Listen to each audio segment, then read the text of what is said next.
Good morning, and welcome to the 4th Annual Girls in STEAM Conference hosted by the Saskatchewan Science Centre. My name is Sarah, and I'm a science educator at the Science Centre, and I will be your host for today's conference. I want to begin first by acknowledging that I'm projecting in from Treaty 4, the traditional lands of the Nahiwaiak, Anishinaabeg, Dakota, Nakota, Lakota, and the homeland of the Métis Nation. We have participants joining us from across Saskatchewan, including those on Treaty 4 and Treaty 6 territories. Recognize that we are all treaty people and continue to work, learn, and grow together on this land. As we gather, we acknowledge our shared responsibility to honor these agreements and foster meaningful relationships with each other and the land. Before we begin the formal program, I'd like to give you an idea of what to expect from this conference. Today, February 11th, is International Day of Women and Girls in Science, so we've gathered you all together from across Saskatchewan to meet some amazing women working in science, technology, engineering, arts, and math, to gain new skills and have a lot of fun with hands-on activities. Throughout the day, you will meet mentors working in digital technology, film, aviation, game development, nuclear science, water, and architecture. There are also several hands-on activities that you can do in your classroom today or go back into later. These presentations and activities are available on the conference platform to you to revisit as often as you'd like. In a few minutes, you will hear a live presentation from our morning keynote speaker, Maroke Harris, who will share with you her experience exploring the deep sea and promoting science in fun and creative ways. Following the presentation, you'll move into the breakout rooms where you will meet the mentors and get started on the activities. You will want to make sure you are viewing the presentation through our YouTube channel rather than our web browser. That way you'll be able to ask questions through the chat feature on the screen. At the end of Maronke's presentation, we will take as many questions from our viewers as possible. After the presentation, we'll send you off to explore the mentor videos and try out the activities. On the event webpage, you can scroll down to the page to find a mentor video to view. When you are done with the video, select the hands-on activity for instructions, and then complete the activity with your class using the materials provided in your conference kit. If you don't have a conference kit, don't worry. There's a list of supplies that are used for each of the activities in the activity book, which can be downloaded from the conference website. We recommend starting with a digital media activity, as it will provide you with ideas on how to share your experiences with other participants.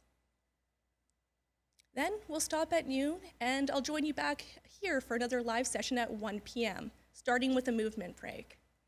Once we get you moving, we'll be joined by the Science Centre CEO, Sandy Baumgartner, who will have a chat with an amazing mentor, Amanda Halderman, who works at SaskTel in the technology division. To close things off officially at 2:30 today, although the mentor videos and activities will remain open so that you can continue to watch the video and engage in the activities as it suits your schedule. Now, to officially begin our conference, I will invite Cookum Brenda, a member of Muscopine First Nations.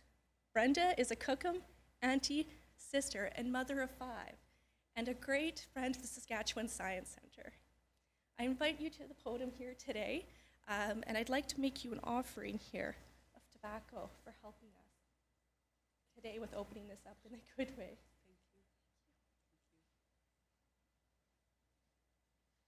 Good day, everyone. Oh my gosh, I can't believe the opportunity that's being created for you. I want to welcome you to Treaty 4 territory, Dansegwa. Have a good day for all of you that are partaking. This is the 4th year, and it's an opportunity for all new students, youth, to partake in the future. You are the ones that carry the next messages, and the science, technology, engineering, arts, and math are very important. We pray that in the long run that this opportunity is being created for you, that you take advantage of it. We don't know where you're going to be in 5 years. You could be leading a science business, technology, engineering, arts, math. The world is open to you, and you need to understand youth are not the future. Youth are right now because you are ready.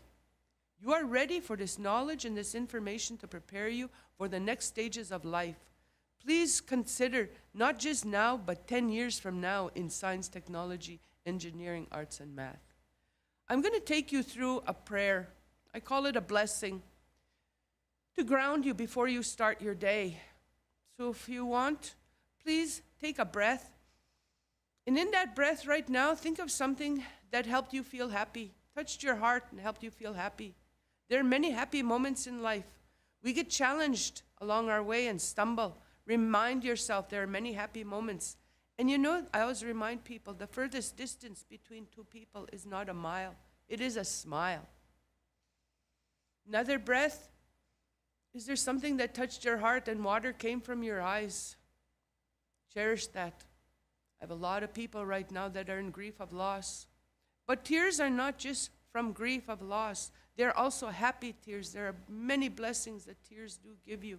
So honor that water from your eyes. It is something that reminds you that you are human, and it shakes so much off your shoulders. Try your best. Don't apologize for tears no more. Don't apologize for tears no more. It takes great strength to get there. Now take another breath. Is there something you're worried about? And if you're worried about it, please take a moment, put it in your hands gently, say a prayer over it, and throw it outside the building. You need to be in the now. It is a gift to you. If you think about it, remind yourself it's outside the building waiting for you. It's how we be in the present into the gift to ourselves. Is there something as well? Another breath. Is there something challenging in your life? Oh, I ask you to give great gratitude for that. It is going to help you with the transformation and prepare you for the next stage of your life. I always say, look, there's that word listen. Listen for different things that help guide you to where you're intended to be. And sometimes we don't feel worthy of it. We don't take advantage of it that time. Well, it's going to come again along the way. Try your best to listen to those. Now, your human body. Did you feed it this morning? Will you hydrate it? Will you give it exercise? And will you give it a good sleep tonight?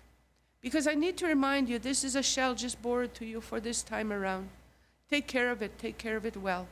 Mine is close to, I keep on forgetting, 69 years. You know, and I try really hard to look after this shell. Present it well as well. Now another one, another breath. 4 things you have gratitude for. You know, and I give gratitude for the fact that I have lodging, I have a house, I have blankets, I have food, I have access to food. I have a vehicle, a lot of people don't. I try not to look over the fence. I just give gratitude for what I have. If I need something, I have to work for it. Work real hard, and in the long run, some things do come to you free. Now this last question, I always say it's not your last breath. When you wake up tomorrow, what is one thing that you'll do different because of something you went through or learned today? And please, as the day progresses, you will be hearing lots. And I don't know about me as I get older, pen and paper, write stuff down. You know, try be present for the presentations, but write stuff down. And I always ask youth especially 4 good questions. Come being inquisitive, wanting to learn and wanting to partake. As well, throughout the day is something I give my grandson. If you can thank somebody for something that they've done, praise somebody for something that they've done, and the other one is accept responsibility for something that we may have done wrong as well throughout the day. It's how we give blessings to ourselves throughout the entire day. I am so appreciative of the Science Center for continuing to do the STEAM workshops. To hear how many individuals are attending today is insurmountable. It fills me so much with hope that you are the generation that is going to make that great change.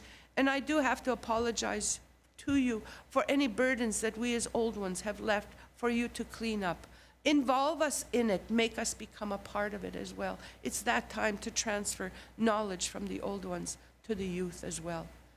Hi, blessings to your day. May it be great. Thank you.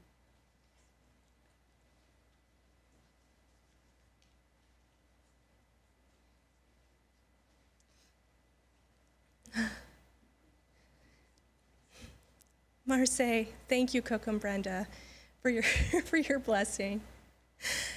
Next, I would like to introduce the Honorable Alana Ross, who will be greeting on behalf of the province of Saskatchewan. Minister Ross is the MLA for Prince Albert North Cote, the Minister of Parks, Culture, and Sport, as well as the Minister responsible for the Status of Women Office and Tourism Saskatchewan. Following Minister Ross's welcome, the CEO of the Saskatchewan Science Centre, Sandy Baumgartner, will say a few words and introduce our keynote speaker.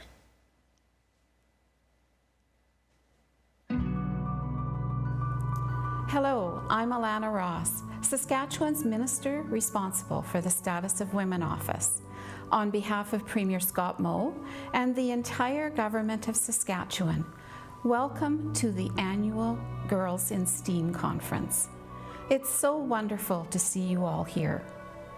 Increasing the participation of women and girls in STEAM is a high priority for our government, and we are happy to support this conference by providing funding. We recognize the valuable contributions and achievements of women in STEAM. I hope you are all inspired by the wonderful mentors, educators, and presenters here today, and maybe someday will consider a career in STEAM. But above all, enjoy the conference, ask lots of questions, and have fun.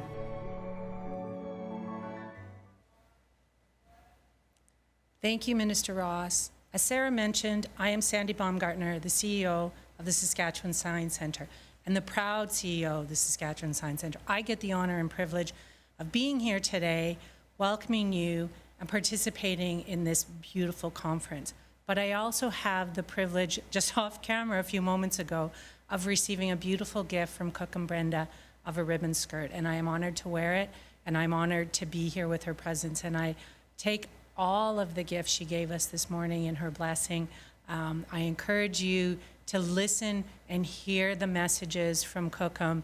She's a great elder, a great friend, and a great person to launch this conference for us. So get that notebook out, take those notes, and please be curious and listen to the blessings that are coming your way today, because we've got lots. We definitely have lots. I also have the honor to introduce our keynote speaker, Moronka Harris, who's a deep sea explorer and science storyteller. So get ready to dive deep, literally dive deep. Our keynote speaker, Moronka Harris, studies hydrothermal vents. I had to look that one up. Superheated geysers, thousands of meters under the sea that look like something straight out of an alien world. She spent over 150 days exploring the ocean's depths, using high-tech submersible and working on climate and exploration projects with teams from all over the world. Right now, she's completing her graduate studies in oceanography at the University of Victoria, searching for new and sustainable innovations hidden in the deep sea. When I say deep sea, I mean deep sea. Like, she's going to tell us about places that most people never travel to. But Moronka isn't just a scientist. She's also an amazing science storyteller and science communicator. Through her brand, The Imaginative Scientist, she shares incredible discoveries through social media, podcasts, documentaries, and even video game development. She's spoken at over 70 events worldwide and has been featured by TEDx Victoria, CBC Radio Canada, Science World, and more.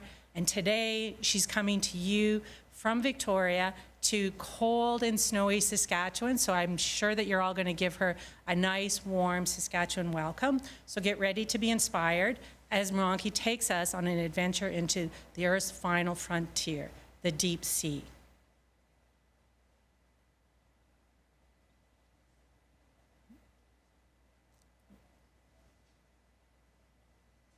I'm going to welcome Sarah back for a moment. Thank you, Sandy. So we're just waiting for Moronke to log on to our connected server. So we are just going to take a few moments until she is here. In this time, I would take that with your classroom to visit and think about all the things that Moronke is going to be talking about when she logs in.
Thank you, everybody, for your patience. We were just having a little bit of a technical glitch. As Cook and Brenda was leaving, she just wanted me to remind you all to dream big today, and she's really excited to hear some of the stuff that comes from it with your stories that you guys will be doing with one of the activities. All right, so now we will be going over to our keynote speaker. Thank you.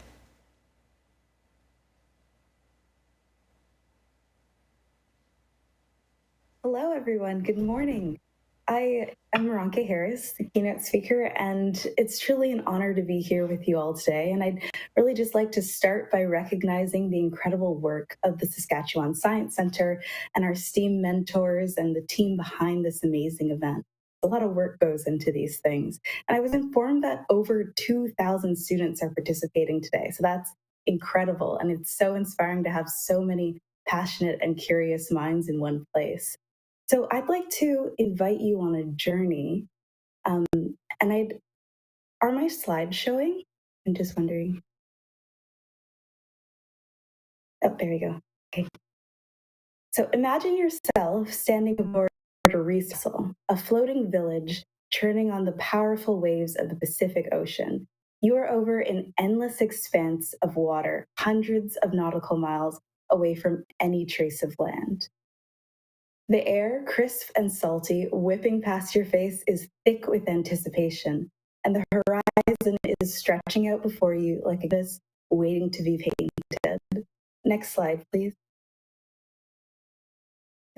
This vast stretch, our world ocean, covers 70% of our planet and provides 50% that fills our lungs. And although the ocean is so important in our survival, there's a lot that we don't know about it. So over 80% of our ocean is unobserved and unexplored, and that number increases to 99% when you're looking at the deep sea in particular, which is waters below 200 meters. Next slide, please. And this is a video, so please play it.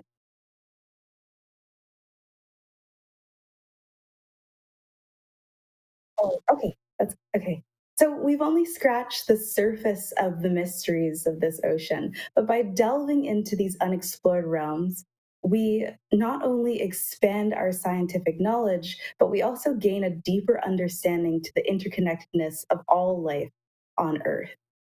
So now it's time to deploy the submersible, which is your most critical teammate. And as part of this expedition to our farthest reaches, you take your seat in the control room. Next slide, please. And the next one, sorry. This is the control room. It's a dark, cold room about the size of 3 shipping containers, and it's filled with lit up buttons, switches, and humming screens displaying the robot submersible's vitals and multiple angles of its view as it descends through thousands of meters of crushing pressure into the abyss below. And almost blinded by anticipation, you're really tethered back to reality by the teammates who surround you. These are equally entranced scientists, navigators, and submersible pilots that are exchanging instructions and the occasional joke over the airwaves coming through our headset. Next slide, please. This is where the real adventure begins. This is where every shadow holds a secret and every creature is really a marvel waiting to be discovered. So welcome to the world of ocean exploration. And my journey to this otherworldly place really started as a dream that's now taken me to over 150 days at sea. Next slide, please. Exploring Earth's final frontier with submersibles and teams of incredible individuals. So today, I'm here to share that journey with you and to show you how staying bold can lead you to achieve whatever you dare to envision, not just as a deep sea explorer myself, but also as somebody who truly believes that with imagination, anything is possible. Next slide, please. Now, I'm heavily biased, so I believe that the starkest example of unparalleled opportunity provided by our ocean lies in my research focus, which is hydrothermal vents. And this is one of humanity's newest major ocean discoveries. The world of these superheated seafloor geysers wasn't found until 1977, and it completely flipped our understanding of life on its head. So thousands of meters below the ocean's surface, in complete darkness where sunlight couldn't possibly sustain life, we found a world teeming with thick bacterial mats resembling shag carpets and unique animal life found nowhere else on our planet. Next slide, please. So here the scene is mesmerizingly otherworldly. Hydrothermal vents are kind of like the chimneys of an underwater city, and they create these oases of life in a seemingly desolate expanse because a lot of the deep sea appears very barren, and hydrothermal vents are one of those rare ecosystems where you get a high density of all these different types of animals and life. Next slide, please. These superheated seafloor geysers, located in regions of intense volcanic activity, release plumes of scalding, mineral-rich water that reaches temperatures up to 400 degrees Celsius, and they fuel entire ecosystems. So when we discovered these in 1977, I wasn't around, but the scientific realm in general, it was like nothing humanity had ever seen. And they're incredibly tumultuous, dynamic environment. Next slide, please.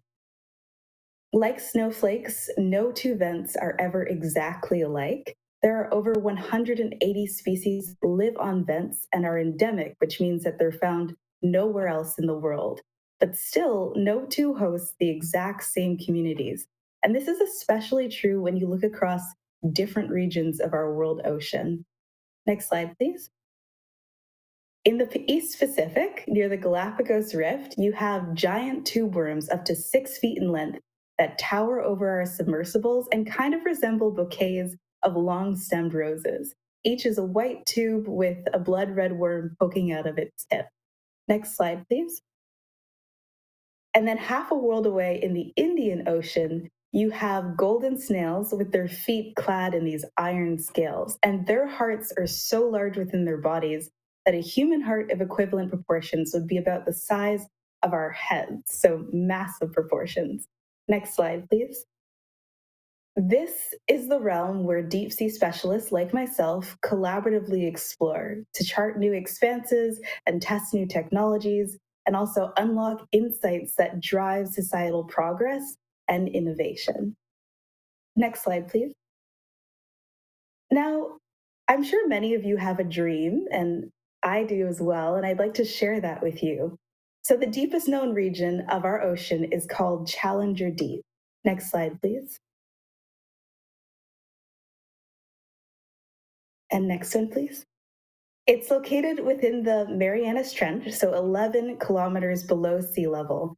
And to put this distance into perspective, you could submerge Mount Everest within the trench, and the summit would still be 2 kilometers underwater. Next slide, please. So the first ever voyage to Challenger Deep took place in 1960. And as of July 2022, only 27 people have ever made it to the bottom. There's been 64 years of being able to reach these depths. It's just 11 kilometers, which when you think about driving 11 kilometers, it's not that far away. And only 27 people have made it to the bottom. So if you're like me, you'll gladly help make it 28. And I plan to get there the same way I got here. Next slide, please. My personal motto is stay imaginative, and this is because imagination has opened doors that I weren't sure were possible.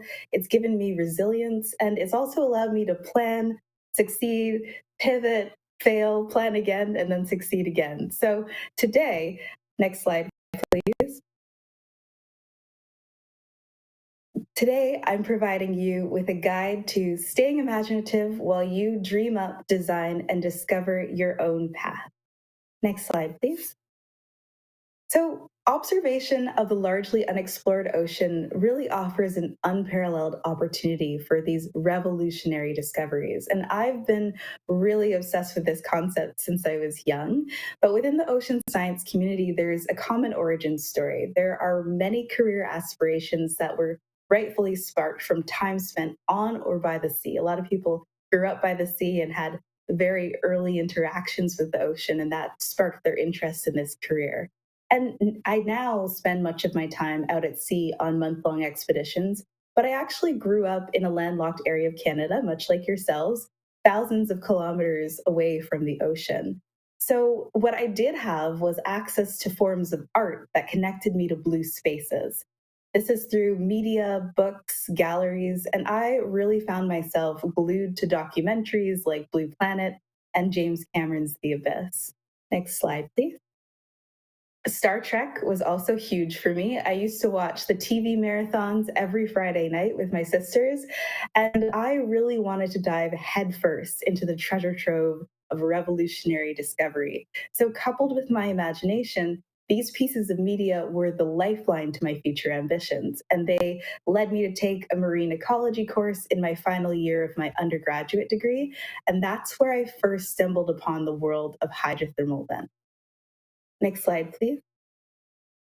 So, your spark lies at the intersection of what you love, what you're good at, and what can make an impact.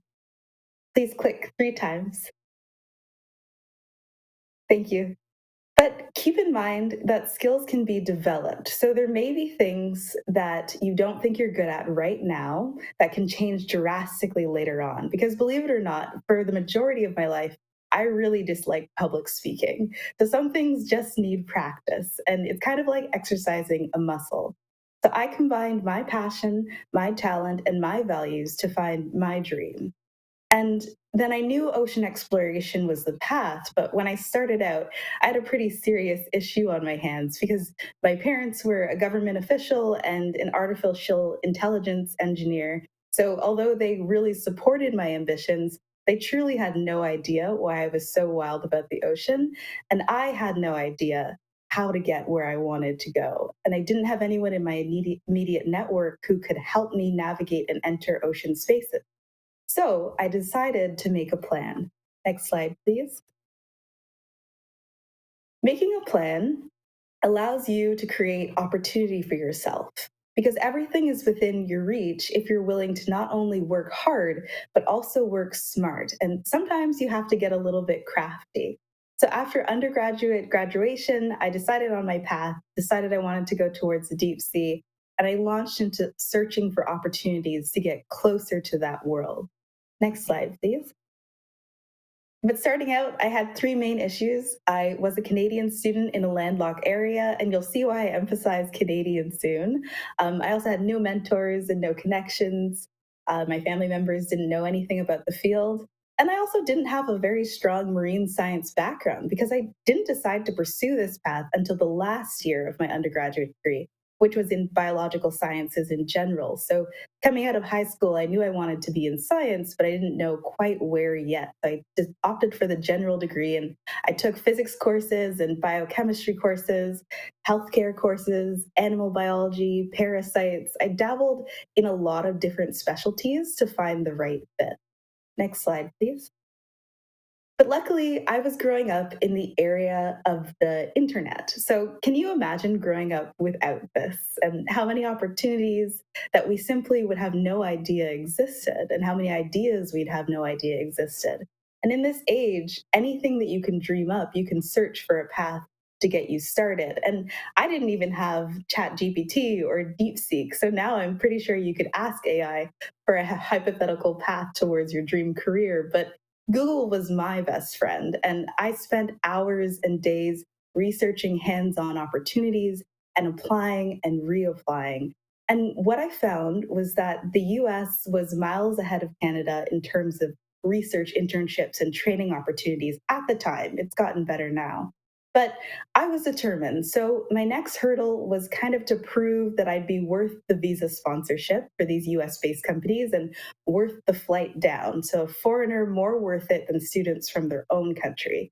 In short, I often had to duke it out with the Americans. And deep sea science is a niche within the niche of ocean science. So there aren't very many opportunities for beginners to enter. Next slide, please. So the marine science I started with was shallow water. After studying biological sciences at the University of Guelph in Ontario, I made sure to get to know my professors, and I volunteered in their marine labs. And then I graduated and I completed internships in Bermuda and Florida and Vancouver before entering deep sea research where I am now on Vancouver Island doing grad school at the University of Victoria. And I took every ocean research opportunity I could get my hands on. So I trained in tropical corals, I did ocean acidification work, I worked with barnacles and even salmon life cycles. I was systematically working my way towards the deep sea. And I've now been all over the world for deep sea, in Canadian waters. I've worked near the Galapagos, American Samoa, Costa Rica, Panama, Hawaii, the Marshall Islands. But when I was starting out, I had absolutely no idea what was going to happen or how I was going to make all of this happen. Next slide, please. So on your journey, I want you to remember that unfamiliarity does not equal incapability. And this point comes from a great intern of mine. Her name is Talofa Faye, and she joined me on an expedition in American Samoa this summer, or last summer, actually. And it's natural to feel uncertain or intimidated when you're faced with new concepts and new technologies or fields of study. But you need to remember that not knowing something right away doesn't mean that you're not capable of learning and mastering it. In essence, think, next slide, please.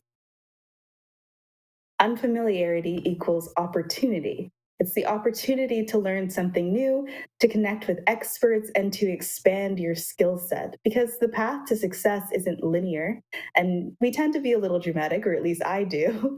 When I was rejected for my very first ocean science internship application in 2017, my brain kind of immediately jumped to, oh, well, that's it. My dreams are over.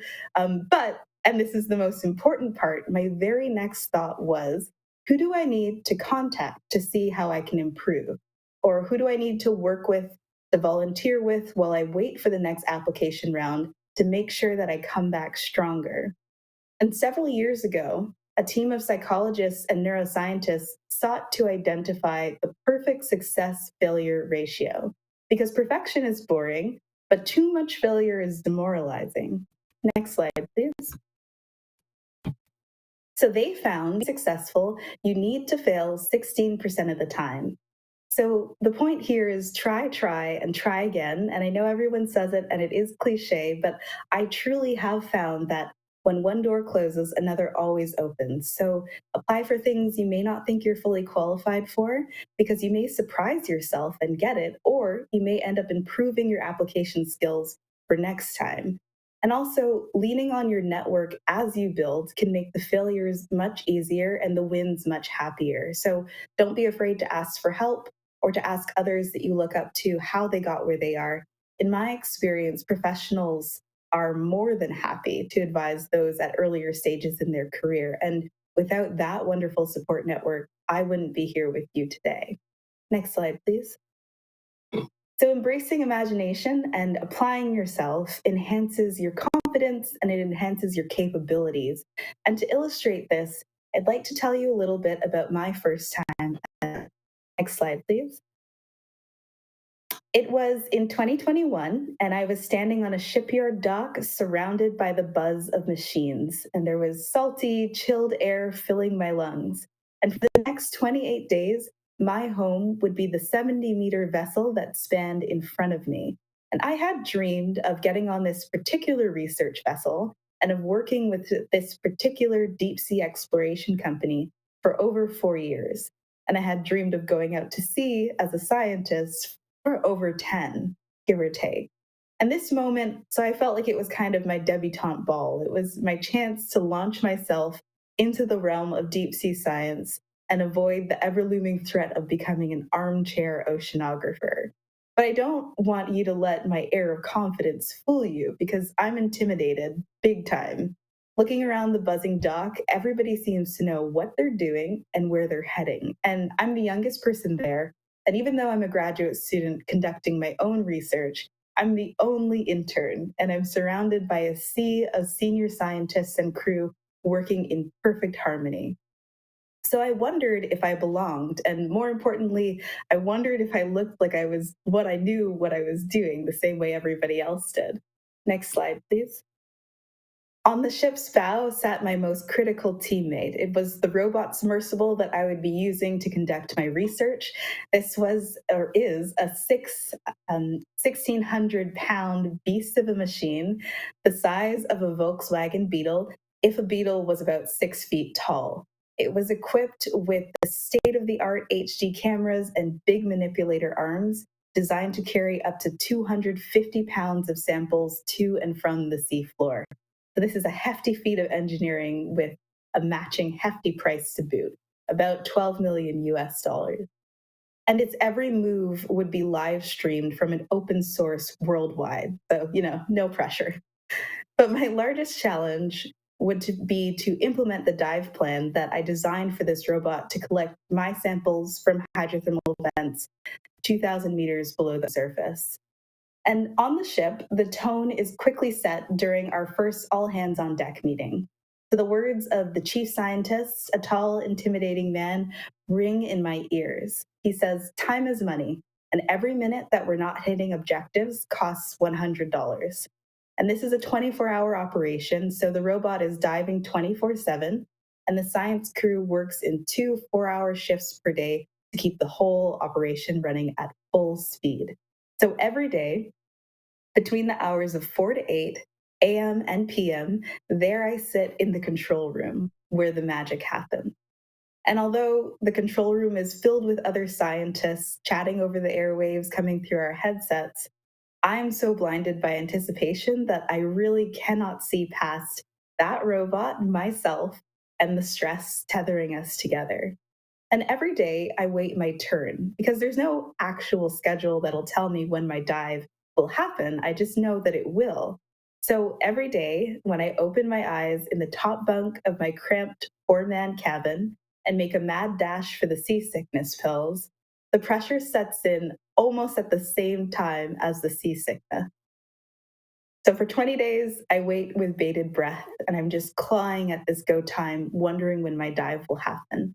Next slide, please.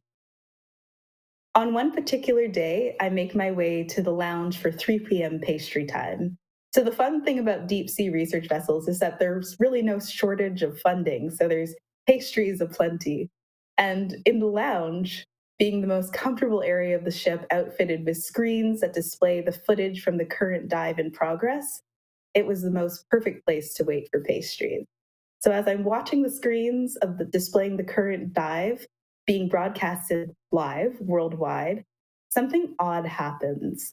The feed goes black and my colleagues' voices go silent, and then the feed cuts to that classic striped combination. So it has all hit the proverbial fan. And moments later, the chief scientist comes flying through the door in a quiet rage, and he makes a beeline straight for his sleeping cabin while I try my hardest to melt into the floor. And then slowly, colleagues from the current dive follow, filing into the lounge silently. And the air is incredibly tense. It's the kind of tension that makes you feel like you'd be on the wrong end of the boat if you so much as breathe too loudly. Next slide, please. So, just how do you lose a Volkswagen Beetle-sized robot? It becomes detached from the ship. And how does it become detached from the ship? The tether connecting it, anchoring it to the ship, and also supplying our worldwide video feed breaks. And how does that happen? We're not sure, but it sure found a way. So as we sat at sea level, defeated and unsure of what would come next, my teammate sat 2,000 meters down on the ocean floor. $12 million worth of equipment on the ocean floor, allowing me to collect my sample on the ocean floor and all of my hope on the floor. Next slide, please.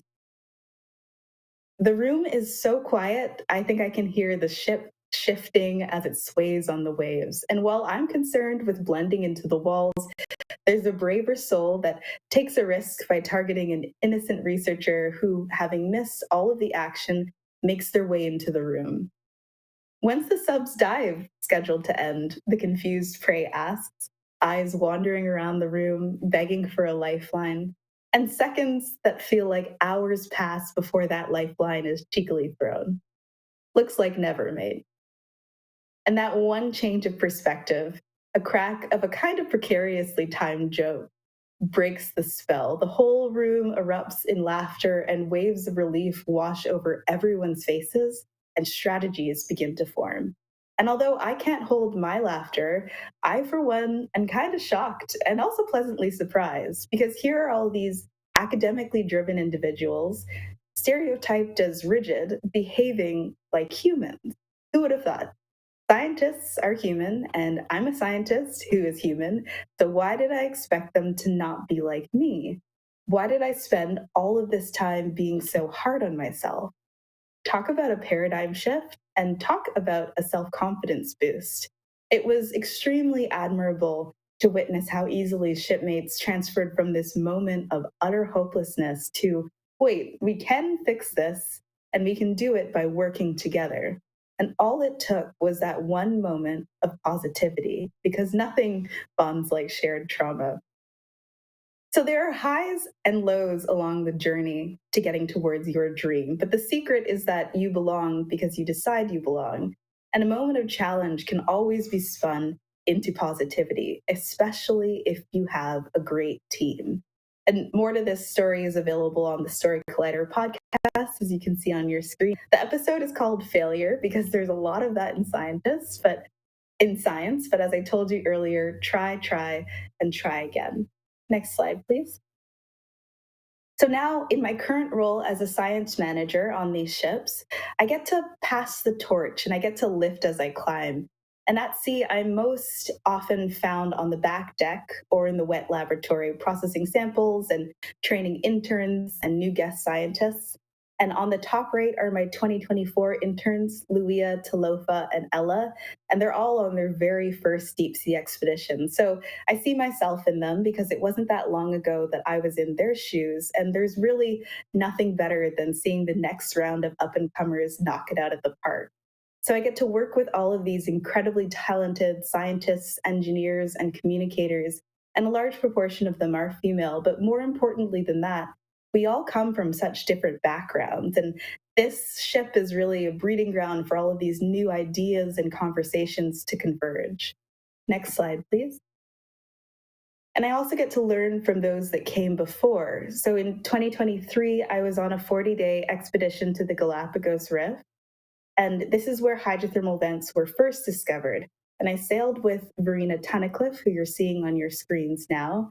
She's a true pioneer in the deep sea field. She's a Canadian marine biologist, and she played a key role in establishing Canada's first marine protected area, which is near the Endeavour Hot Vents, which is near where I am on Vancouver Island, about 300 kilometers west of where I'm currently sitting. And she's discovered over 80 new marine species and has been honored with numerous awards, including the Order of Canada, which is the highest governmental award you can get. And when I sailed with her, she told a lot of stories about how in her day, she was often the only woman on board these ships and how wonderful it was to see all these young women joining her now. So things have really changed in quite a short period of time. There's a lot of different perspectives on the ships now. Next slide, please. So creativity was central to my path, and this creativity came from a love of visual art in addition to science. And much of my childhood was spent drawing whatever I could and also hosting mock gallery viewings in my living room. I used to charge my little sister 15 cents to enter the living room galleries.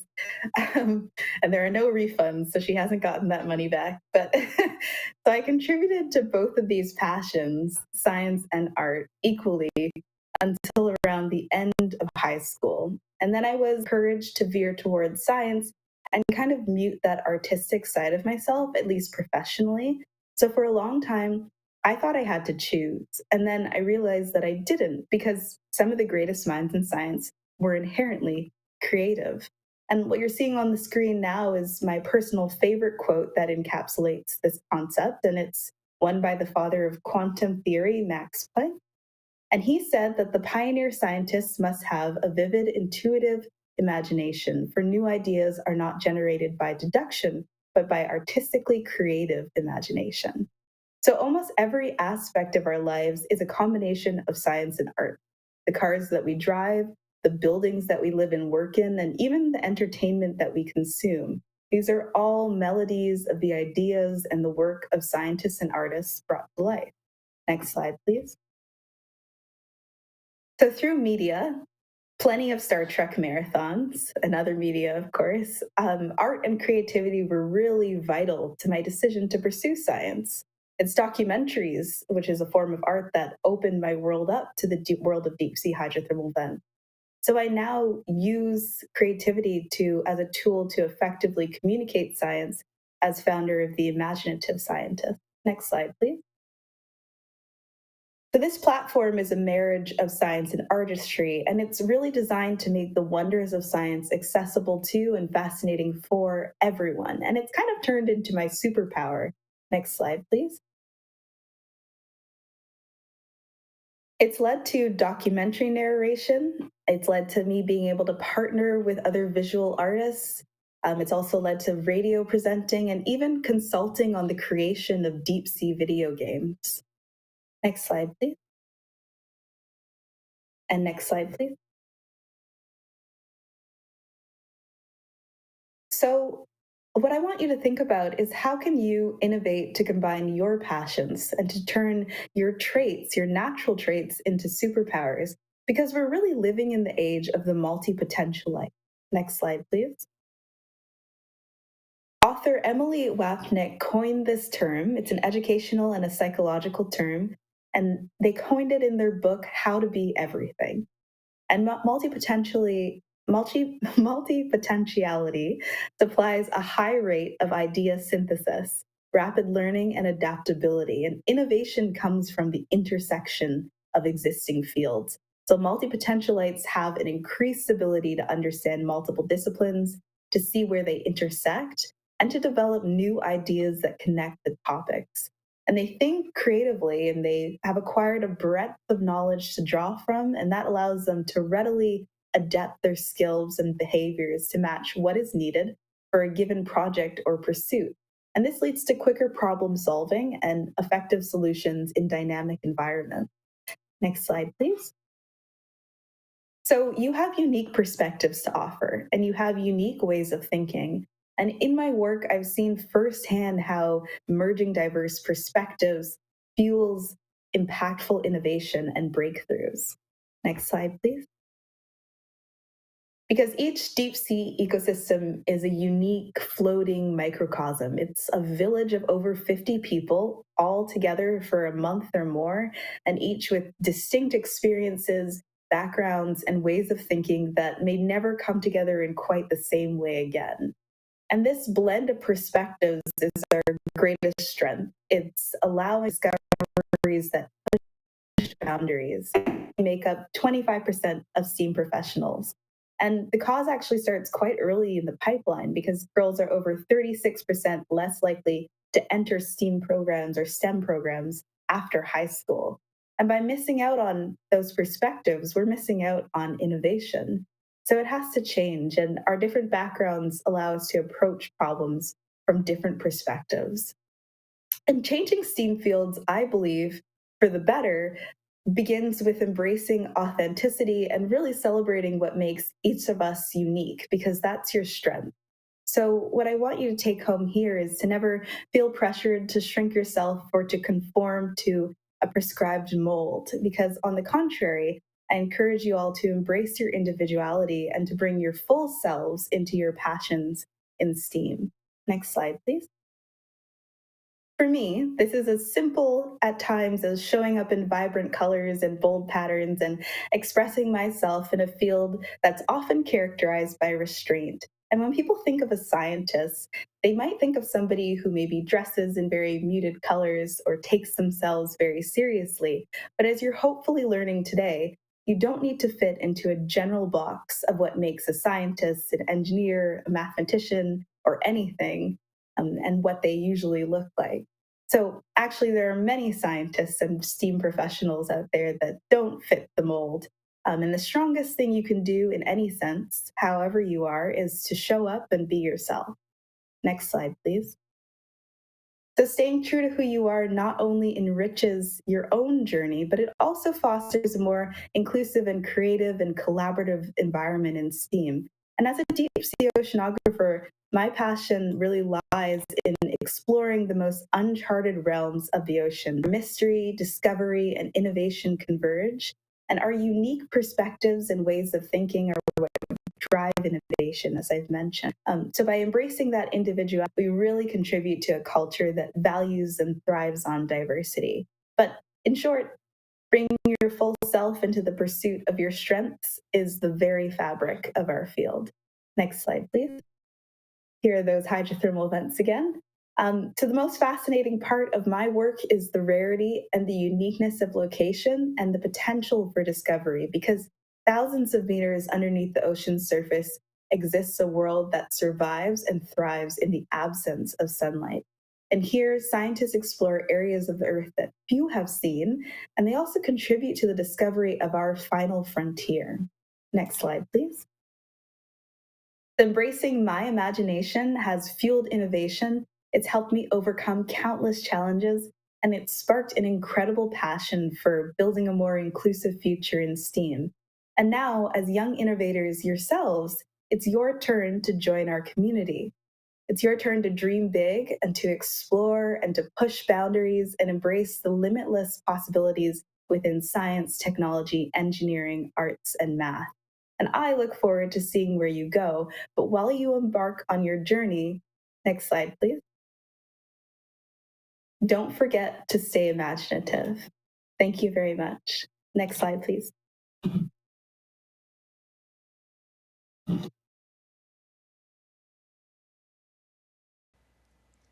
Wow, that was so exciting to hear about your experiences. I'm sure that there's a lot of questions that we have from that presentation. Our viewers are definitely part of full of curiosity. So we're going to start with some questions from our participants, if that's okay. All right, so one of the first questions we have here is, have you ever seen a coral reef or sea turtles or seahorses? That's a great question. Yes, I have seen a coral reef. I have seen a sea turtle while scuba diving in Honduras. I've never seen seahorses, though. I would love to. I would too. I think that they'd be really cool to see, especially because I know that the males are the ones who carry babies. So it'd be interesting to see the dynamics of how they work in the ocean, hey? All right, let's see here. I think I've got a couple of other questions here. So ocean exploration is often compared to space exploration. What are some of the biggest technological challenges in studying the deep sea, and how do they compare with the challenges of space travel? That's a very good question. Yeah, I like to say that ocean exploration and space exploration are cousins. And with ocean exploration, you're dealing with tons of pressure. So the deeper you go, the more the pressure increases. You're also dealing with wanting to keep your electronics dry because electricity and water don't mix well. So a lot of the wires that are involved in the robots we use are actually sitting in oil coating. So they're in tubes of oil, which keeps the water away. So those are two things that you deal with. Also the salinity, so the salt in the water corrodes the metal and corrodes our tools. So everything has to be washed off quickly when it comes up because over the years it'll degrade. So space exploration and ocean exploration deal with similar challenges, just kind of on opposite ends of the spectrum, because with space exploration, you're fighting the vacuum of space. So the fact that there's so little pressure and everything can be sucked out if the rocket isn't put together properly is a challenge. Whereas with ocean exploration, you're building a strong frame on your submersible so that nothing implodes and the pressure doesn't crush. Yeah, it's scary to think of, but it really is interesting how similar the technologies would be for that. So just a reminder to participants, if you are in our Saskatchewan Science Centre website, head over to YouTube, so then that way you can engage and send in any questions that you have, because we have a few minutes here to go through questions, so please don't hesitate to make your way over to YouTube. I do have a couple more questions here. Is it okay if I go ahead? Okay, so let's see here. Women, especially women of color, are underrepresented in ocean science and exploration. What systemic changes do you think are needed to make these fields more inclusive? That's a very good question. Well, in STEAM, there are a lot of general diversity initiatives, like DEI, diversity, equity, and inclusion programs are something that has really popped up over the last 5 years. that's contributed to having more people of color and women of color on ships. But there is still work to do because usually when I go out at sea, I'm the only one who looks like me in particular. I've only been to sea with one other woman who looks like me. And growing up, I am lucky that I didn't really need to see somebody who looked like me in the field to get into the field. But when I did finally meet my first Black female oceanographer and deep sea explorer who had done the thing and gone miles ahead in her career, is a very exciting moment for me because it's kind of like finding a unicorn. Yeah, so I think continuing DEI initiatives and also things like this outreach that bring this world of deep sea exploration to the public and to large amounts of the general public, because you never know who's watching and who could get inspired by learning that this is a path that they could possibly take. Absolutely. That's such a great answer. I really appreciate it too, just because I think that sometimes the view of what we have of the world can sometimes hinder us to move forward. So just knowing that there are incentives out there and that we can be part of those changes is really exciting. Absolutely. So from the chat, how did you know you wanted this career? Well, for me, in my final year of undergrad, I took my first marine ecology course. So that's the first time I learned the ocean academically. And I had to write a literature review on a topic of my choosing. So a paper on any ocean topic of my choosing. And because I grew up watching deep sea exploration movies and some documentaries, then I knew that I wanted to look deeper into the realm of the deep sea. And I was using Google because Google's my best friend, as I mentioned. I was using Google to look into different deep sea topics. And I came across a YouTube video on hydrothermal vents. And then as I searched for more journal articles and did more reading and watched more videos on them, it was kind of like an aha moment where I had just never seen something so incredible and something so life-changing in terms of the innovation it provides our societies with and how different it is from all of the life that we're used to up here where the sunlight reaches. And that homework assignment is really what spurred my interest in researching deep sea hydrothermal vent. So you found your unicorn in your career too. Yeah. All right, so we have so many questions coming. This is excellent. So I don't know if we'll be able to get to all of them, but I'm going to go in as good as I can here. Someone wants to know, have you ever encountered sharks in your exploration? Yeah, actually, the last expedition I did last year in American Samoa, there were Pacific white-tip sharks circling our boat a lot of the time. So in tropical waters, you see them a lot more often. I'm sure they're there in temperate waters as well, but we don't see them as often. We more often see humpbacks. Sorry? You don't see them as much because of the color of the water, too. Exactly, yeah. So we do see sharks. Yeah, that's excellent. I think I'd be a little scared if I saw one in the wild, not gonna lie. I mean, I'm from Saskatchewan, I'm not used to the ocean, so. That's fair. Okay, so what did you do in order to get into this career? What kind of courses did you take? So I know earlier you mentioned that you had taken a course towards the end of your undergrad studies. So was this something that maybe that happened after your undergraduate degree? Yeah, taking biological science as an undergraduate major definitely helped open the door to marine science. But as I said in my final, I didn't decide I wanted to go into ocean science until my final year. So I really, after graduation is when I started leaning into marine science. And because I had that biological science background, I was able to easily transfer into applying for marine science internships all over the world and gaining my hands-on experience that way. But there are programs that you can study in your undergraduate degree in university. And leading up to university, taking lots of science courses in high school is mandatory for doing a science undergraduate degree as well. So it starts early. Yeah, it kind of sounds like it. So these programs that you travel to, so you obviously had to do a lot more research before getting even to get to do those programs. Is that right? Mm-hmm. Yeah, I did. I searched on Google. I basically just searched marine science internships. Yeah.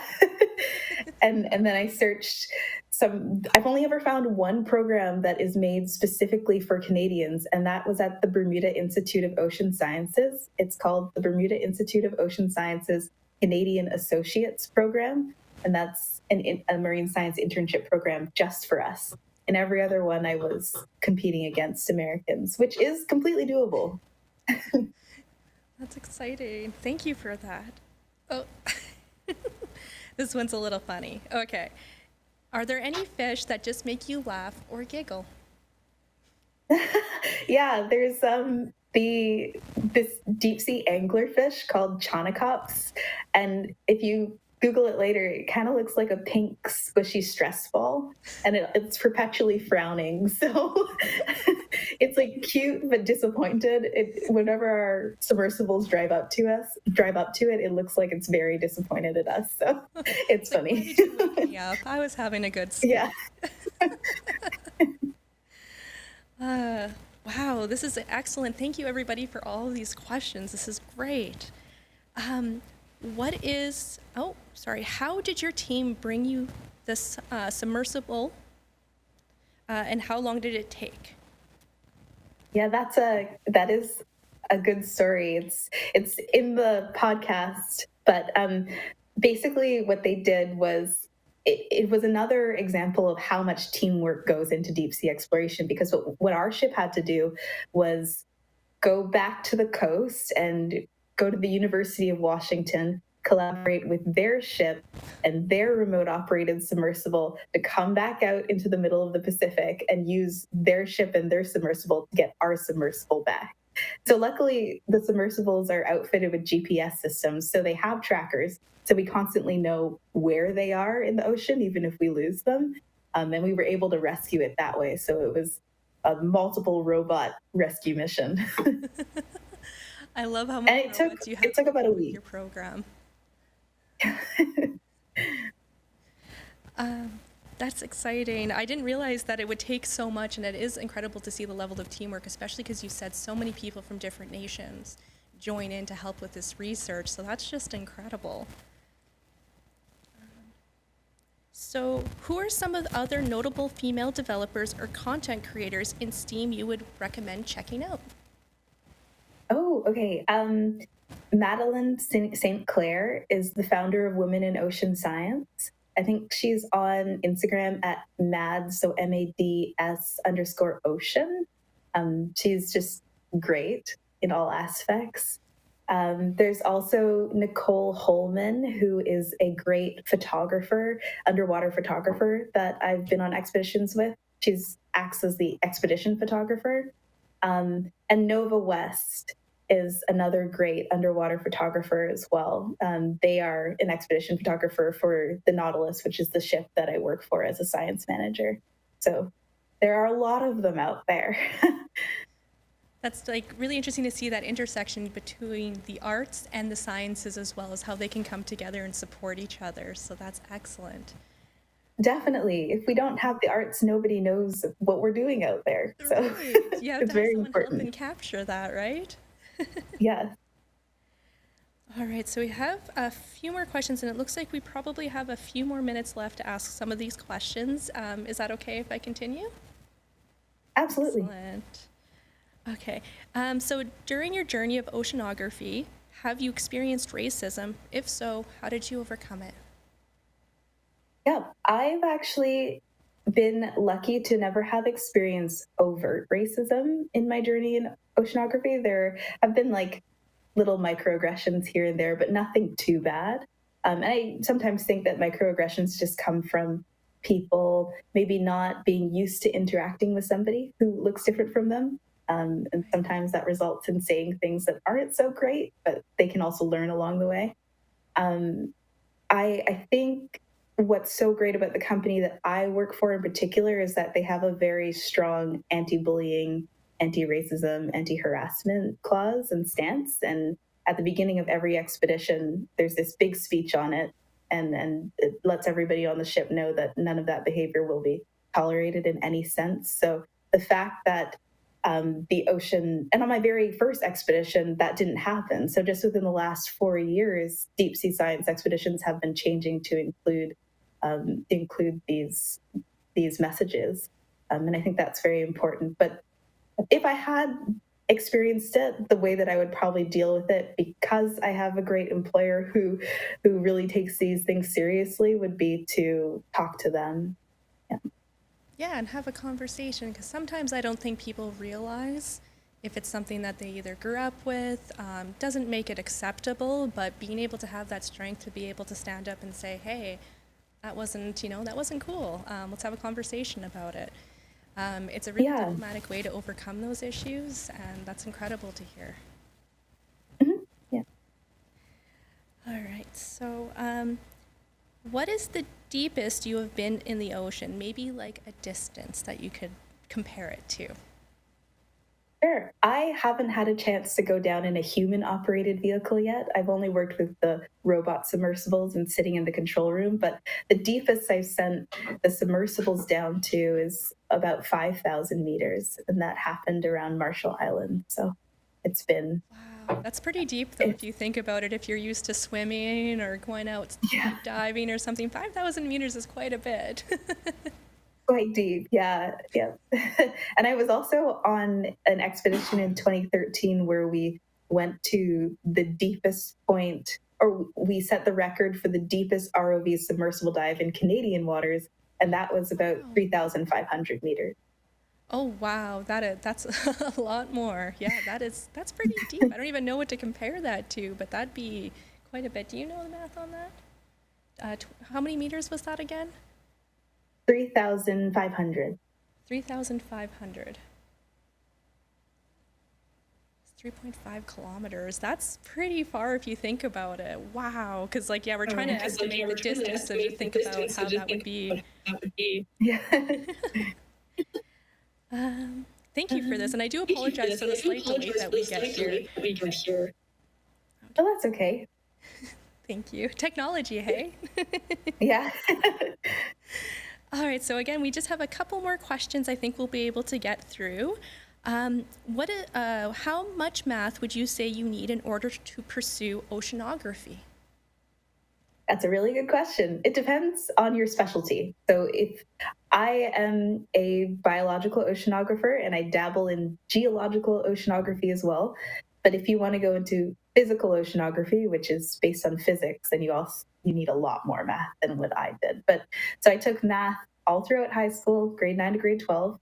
And then I also took calculus 1 and 2 within university. And I think those are the only math courses I had to take within university. I also had to take 3 physics courses as well to get my biological science degree. So a bit of math and physics is required, at least at the beginner level, if you're going into biological oceanography. But if you're going into physical oceanography, then math should be your best friend. So once you're done, let's say going back for these additional courses and you're taking some of these maths courses and you move further into your career, do you think that those courses would be something like, is it like a lifelong level of learning that you would have to do with these math courses as well? Not quite. No, I actually haven't done calculus since graduating from undergrad. Because most of the things I work with are like ecological models, like a little bit of linear regression, nothing too wild though. It's quite simple math in on the grand scheme of science within the biological realm. But those classes probably helped you get ready for that. So that's excellent. Definitely. Yeah. Okay, so we still have some questions coming in. Thank you so much for this. This is really excellent. Everybody, you've been putting in such great questions. We really appreciate it. There's some good ones here. Have you ever been stung by a jellyfish? Not since I was a kid. It's not pleasant.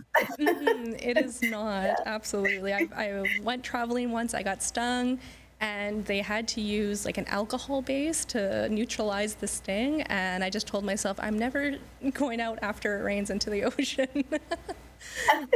That's how Apparently I guess that's when vinegar- they come out.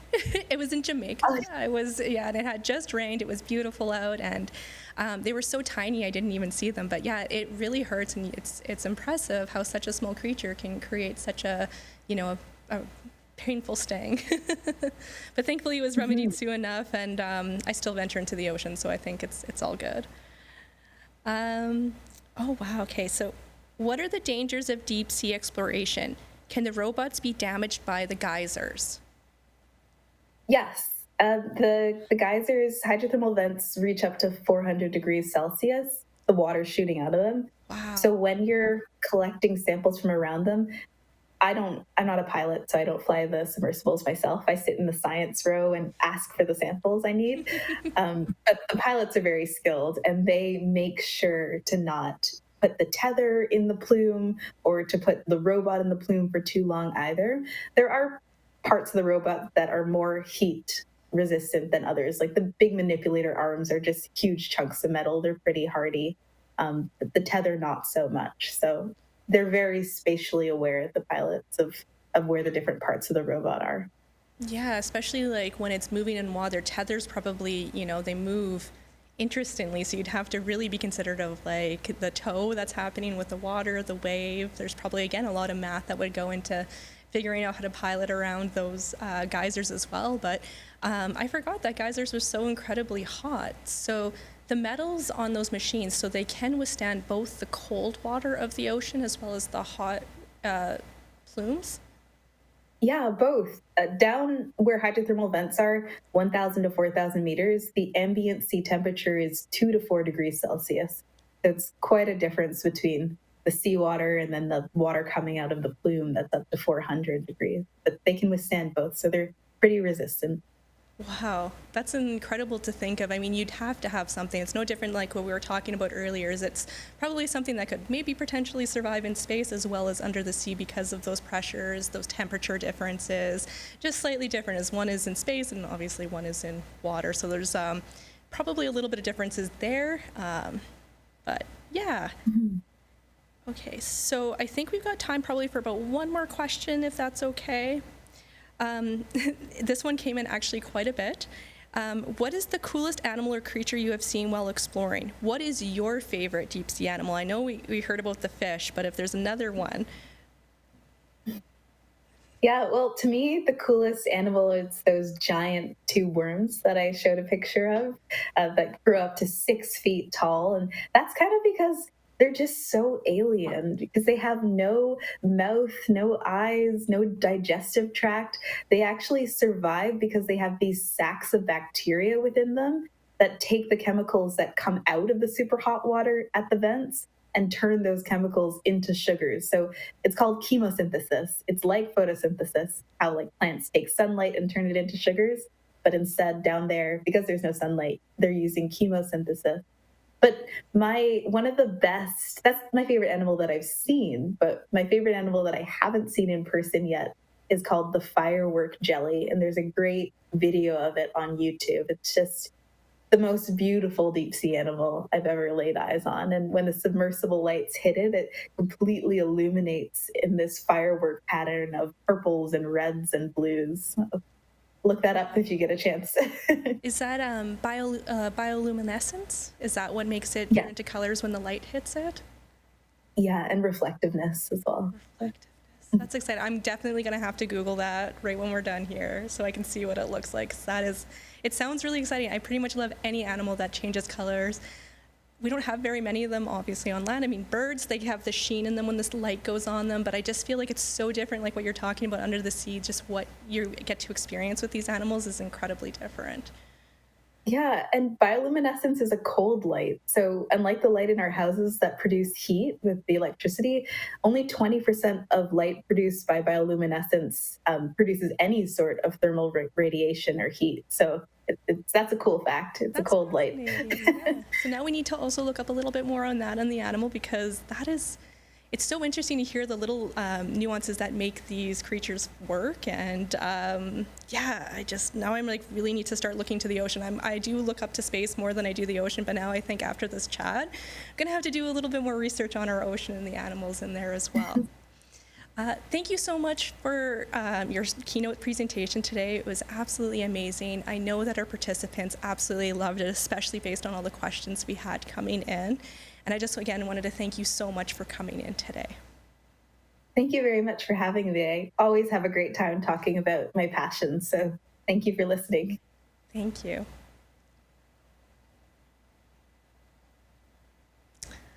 All right.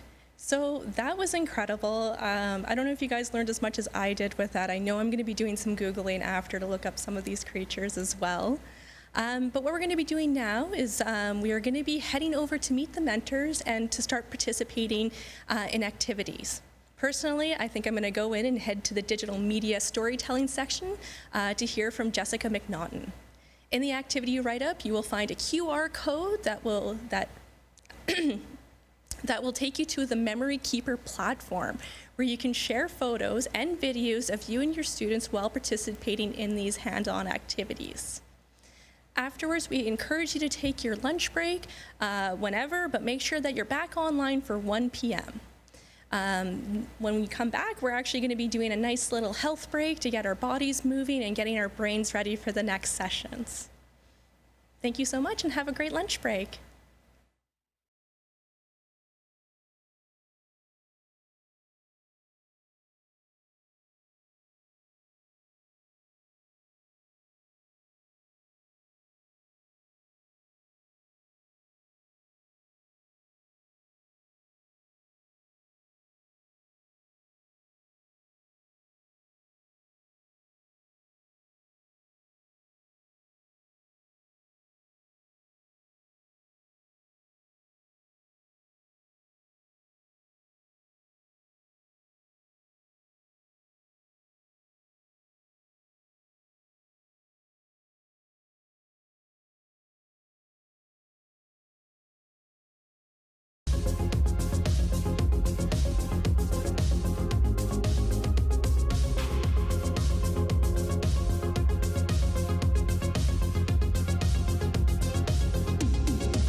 Welcome back, everybody.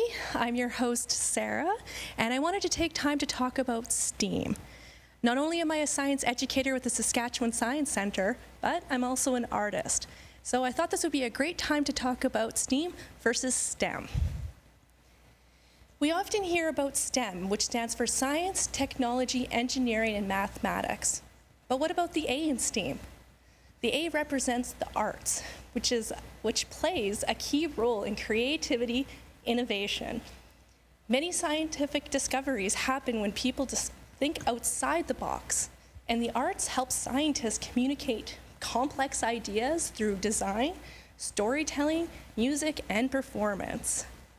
Some of the best ideas come from blending different fields like film, architecture, and even video game development. One great Canadian example of STEAM in action is the IMAX. This is the world-changing film technology which was invented right here in Canada, combining cutting-edge engineering with the art of storytelling and cinematography. IMAX cameras were even used to film in space, helping astronauts capture the wonders of the universe for audiences back on Earth. This is a perfect example of how science and art work together to inspire new ideas and discoveries. The arts make learning relatable.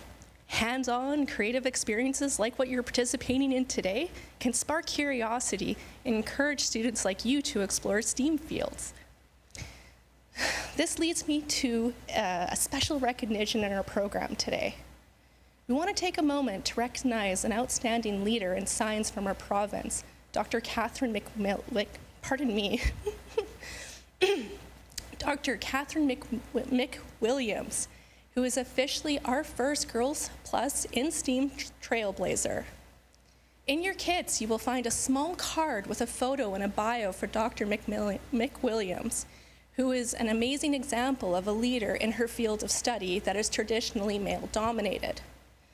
Dr. McWilliams was a rocket scientist based here in Saskatchewan, and we hope her story inspires you to dream big and shoot for the stars. Anything is truly possible when you put your mind to it. A huge thank you to the Saskatchewan Arts Alliance for bringing Catherine's story to us. All right, it's almost time to get ready for the afternoon session, but first, let's get our bodies and our minds warmed up. We're gonna do a fun, fast-paced game. So how to play is we're gonna call out a STEAM category, so science, tech, engineering, art, or math.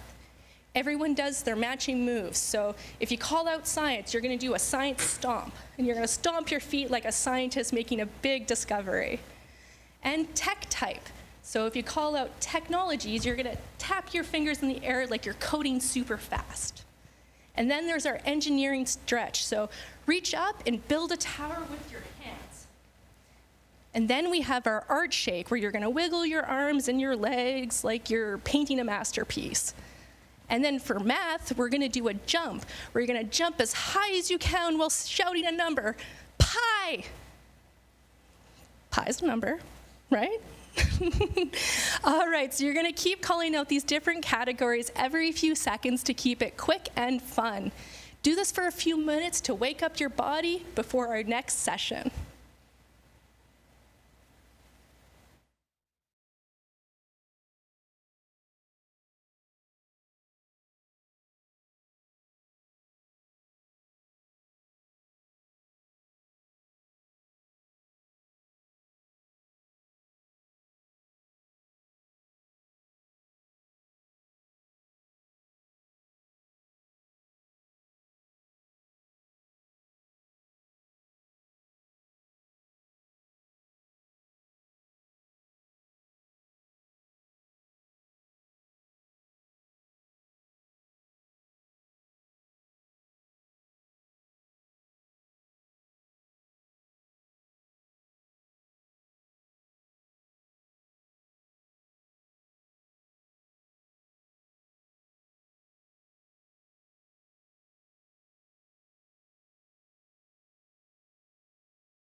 Welcome back.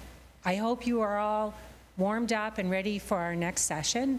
Just a reminder, my name is Sandy and I'm the CEO of the Saskatchewan Science Centre, and it is my sincere privilege to introduce you to a new mentor, somebody in the telecommunications industry. I'm joined this afternoon by Amanda Halderman, who's the Director of Wireless Access and Technology Management from the Technology Division at SaskTel. Whoa. That's a mouthful. And we'll be chatting with her. You'll be chatting with me, actually, the CEO of the Saskatchewan Science Centre. So let's start with a couple of questions. And while I'm asking the questions, I encourage all of our viewers to put your questions in the chat, because after I'm done my questions with Amanda, we'd be welcome to hear what you have to ask her about her career, because she's got a pretty interesting story to tell.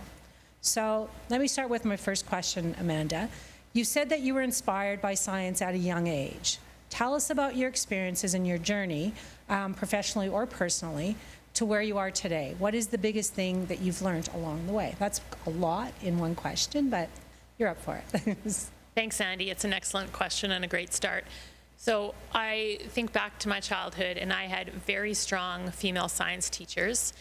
And at a young age, I became fascinated by space science. I was one of those kids that had posters of astronauts in my bedroom. And that inspiration definitely had an influence on my career choices. So once I finished high school, I studied engineering physics at the University of Saskatchewan in Saskatoon. And I chose that program specifically because it sounded very challenging, and I wanted to see if I could do it. So within engineering physics, the aspect of that program that appealed the most to me was radio theory. It was telecommunications and the behavior of signal waves. And so while I was studying in university, I joined the Canadian Forces as a reservist. And my job there was as a signals officer. I joined the communications squadron, and our role was to set up radio networks for military training. So it was a great practical application of the theory that I learned in school. And then once I finished my degree, I wanted to work at SaskTel, so I got an internship there. I started as a sales engineer, then I moved on to managing our engineering department, and now as a director in the technology division, my team does all the engineering and design for our cell network that spans the entire province of Saskatchewan. And we also are doing the project management of our 5G build, which is very exciting, and our fiber networks. So when I reflect on my career and I think of the biggest thing that I learned, that would be to push yourself outside of your comfort zone, right? Do those things that maybe you don't think you can do. When you feel a little bit nervous about something, you don't think you're quite ready, that's your opportunity to grow. Wow. That was a lot, Amanda, and you've done a lot of things, and I'm sure there's still a lot of things to come in your career.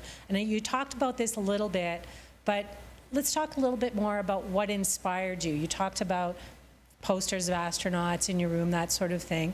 So just talk a little bit about some of those inspirations and what that really meant to you pursuing your career. Sure. So when I was a kid, I joined a space club. It was an extracurricular activity that was available to me growing up in Saskatoon, and there was an amateur radio station there. And so I was intrigued by this, and I quickly learned that you have to have a particular license in order to use that radio frequency spectrum. So I studied and I wrote my exam and I obtained my amateur radio license. And I was hooked. I was interested in telecommunications, not only, you know, on Earth, but in space. And once you start learning about something, you notice it a lot more. So as I watched movies, I would pay attention when there was an amateur radio station and radio transmissions used in a movie, especially in science fiction movies. So that was that spark that really inspired me. And, you know, when I spoke earlier about astronauts, to me what astronauts stand for is doing something really hard that is of great benefit to society. And I think that that applies to any STEM career, working hard at something that will be of great benefit. Very interesting. I'm fascinated now, and I'm going to have to go and learn a little bit more about radio transmission. But before we do that, I wanted to just talk a little bit about the reason we're here today. Today is the International Day of Women and Girls in Science. And when we spoke earlier and when you arrived, I was mentioning about how I'm always so surprised by how many amazing mentors we have that participate in this program. Yet statistics have shown us that only 30% of women in Canada are working in the STEM field. And so maybe we could talk a little bit about what that challenge is, perhaps what your challenges were, what you learned through those challenges, and what we can do more to get young women interested in these types of, how do we give them that spark that you had? You bet. Mm-hmm. So I think that the hiring practices today are very fair. I mean, there's opportunities to do anything you want. It doesn't matter what your gender is. But the problem we still face today is there's not enough women in that pipeline. So we need to reach out to kids and find that spark and help kids figure out their why. Because I think that's the hardest part, to determine why you might want to study something or embark on a particular career. And I remember as a kid being told that if you like math or science or computers, engineering would be a good job. And that is very true. But I think there's more to it than that. I think there's two big reasons why you might want to pursue engineering for those kids that are listening today. The first would be if you're interested in solving problems. So there's so many problems in this world that are solved by engineers. When you think about access to clean water or reliable power or even communications infrastructure, you look at the telecommunications network that makes this conference possible today. To reach 2,000 kids virtually is incredible. And when we talked earlier about the A in STEAM, that's the creativity. And I think that you need to be creative to be an engineer to solve those problems. The other reason you might want to pursue a career in engineering is if you want to help people and keep the public safe. So a big part of engineering is public safety and the ethics that go with that. So you might take this for granted, but when you walk into a building, you know, you assume it's safe, it's not going to crumble. When you get on an airplane, you're hoping that airplane is designed as it should be. or if you cross a bridge, that bridge can withstand the traffic of all those cars. So all of those types of structures are designed by engineers, and they're designed to be safe because protecting the public is of paramount importance to the discipline of engineering. Thank you. Yeah, you talk a lot about engineering, and certainly some of the things that I've learned by meeting young professional women like yourselves that are in engineering is the complexity, not the difficult nature of it, but the complexity. Personally, I would think about my own impressions. Engineers build stuff, but it's more than that. There is that engineers solve problems, and that's certainly something that I've learned over the past number of years by meeting young professional women that are engineers. So perhaps maybe we can shift a little bit and talk a bit about mentors and the importance of mentors. You talked about, young women, seeing themselves in a particular path or wanting to solve those problems. So talk a little bit about mentorship and how that might have played an important role in your career advancement. Yes, I've had many great mentors all throughout the different phases of my career, mentors that were men and women. And mentors are so important because they believe in you before you even maybe believe in yourself. And they have confidence in you before you've even built that confidence. Mentors will believe in your potential to be great, and they'll help guide you with the opportunities, right? So working with you on what is that next opportunity that you should take, learning that skill, something that you should volunteer for. A mentor will help position you for growth and even help you get that next job. And I think the number one important thing with mentorship is feedback. So you think of being a kid, you get feedback from your teachers, you get your report card, it tells you how you're doing in various subjects and where you might need to grow or practice a little more. That feedback shouldn't end once you're an adult. And I think mentors are great for continuing to give that feedback, to be open and honest and transparent, to tell you where you're excelling and where you need to grow a little bit more. So I've been very thankful to have those mentors throughout my career that have helped guide me and get me to where I am today. Thank you. That's lovely. It's just, I think more and more as we talk about the importance of mentorship, more and more as we have opportunities like the conference today, the participants, whether they're male or female, start to learn about asking for that guidance or seeking mentors out, whether they're, their teachers, their parents, their, older siblings, relatives, what have you. Look to your community and perhaps see who's out there that is doing something really cool. You gave the example about really being interested in radios and radio operators, and you sought that out. And I think that if a message that I'm taking away from our chat a little bit is seeking out those opportunities, if there's something that you think, boy, that's really cool, I'd like to learn more about it, reach out and ask those questions. So thank you very much for talking about that. One of my next questions is continuing to relate about mentors. But before I do that, I just want to remind our viewers that we will take questions when we're done with our chat. So make sure that you put them in the chat if you've got questions for Amanda. The questions that I'm asking now are questions that I had for you, but I know that our viewers are probably really interested in. I'm going to ask you questions later about the radio operators because I think that's pretty cool. But first of all, question for you: who was your first mentor or role model? And tell us a little bit about them and how they provided you with that inspiration to empower you today. Yes, so my first mentor and role model was elementary school science teacher. Her name was Mrs. Judy Lusick, and I'm sure she's long since retired now. But she coordinated the Space Club in Saskatoon. And so this was a program for elementary school kids to attend on Saturdays. And every month we learned a different topic. So we learned about astronomy, robotics, computer programming. We built model rockets. We learned about radio communications. We even went scuba diving to simulate the low gravity environment that astronauts would be training in. And then all of that training at the end of the year would culminate in a mission simulation where we would take what we've learned and then put it to test in more of a leadership scenario. So that whole experience opened my eyes to different careers that I didn't even know were an option, and it added a lot more meaning to what I was learning in school. So you're toiling away at your homework and doing all these math problems. Now you know the practical application of that theory. So she was so dedicated to that program, and I have her to thank for many of the career choices that I made based on what she exposed me to, all of those opportunities that were out there. Yeah, That's lovely. And I think that we probably have some teachers just like her on our program today that are anxious to answer all of those questions that those kids have after we leave them today, but also maybe there's a space club that's going to emerge after this conversation today. And wouldn't that be a lot of fun? So sorry, teachers, for giving you that idea, but I think that there's a lot of amazing teachers in our community that take learning to a different space, really, and show kids what those things mean, because we often are struggling through math or sciences and think, why am I taking this? Why will I need this down in my future? So having those teachers that make them inspirational are all the difference that we all need for role models. So you've done some interesting things. Tell us something that you might have been afraid of or scared of as you were developing, and how did you overcome that? Yeah, you bet. I'd say I've been, scared of most of the things I've probably done at some point, right? And that's what I spoke about earlier about when you're a little bit nervous to do something and don't know if you're quite ready. That's when you should dive in and do it.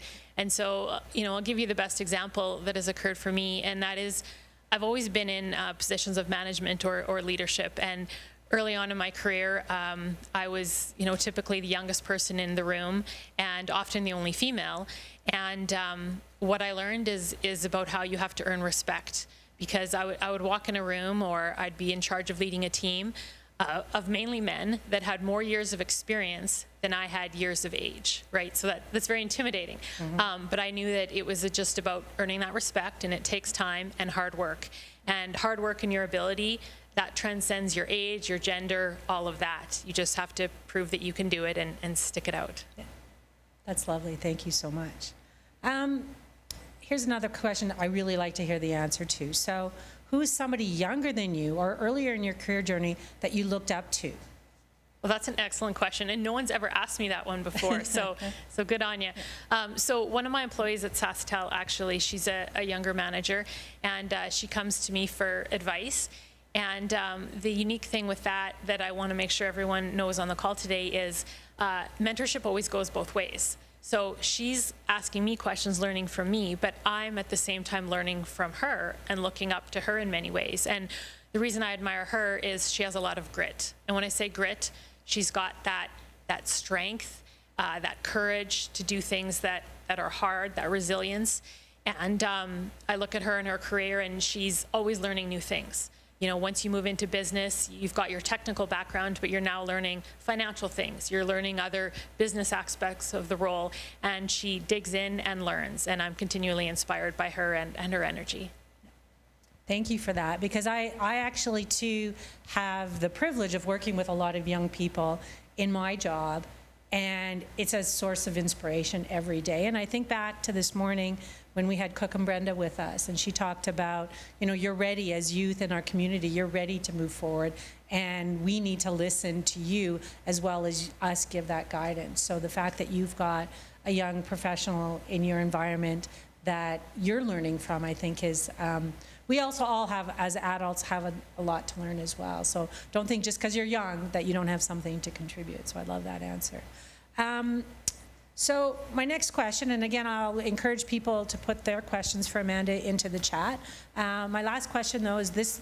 As you know, this program is being viewed by students across the province. Probably about 2,100 students that are with us today, which is pretty cool because they're from everywhere across the province. Wollaston Lake, we had a note earlier from the students at Rossthern, so thank you for just staying with us all day. But if you had one piece of advice you could give all of these students that are watching us today, what would that advice be to them?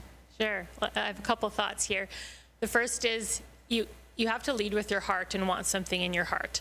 And I look back on my career, and I've succeeded at lots of things, but there's been things I failed at too.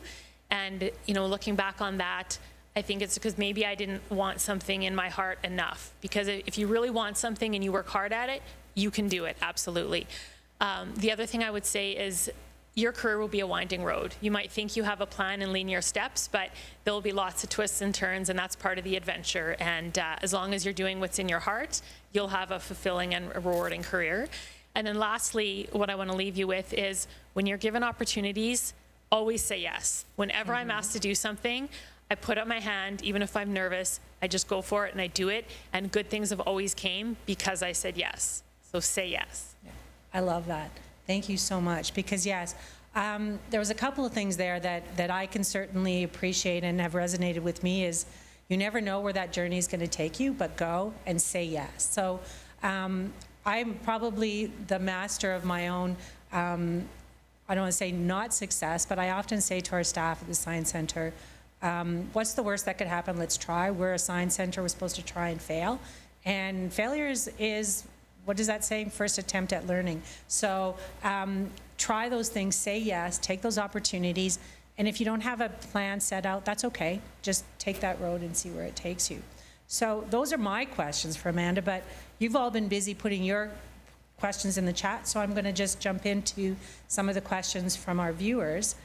First question, can you tell us one of your stories from managing in the science industry and tell us one of your favorite memories? Oh, I like that one. Oh, that's great.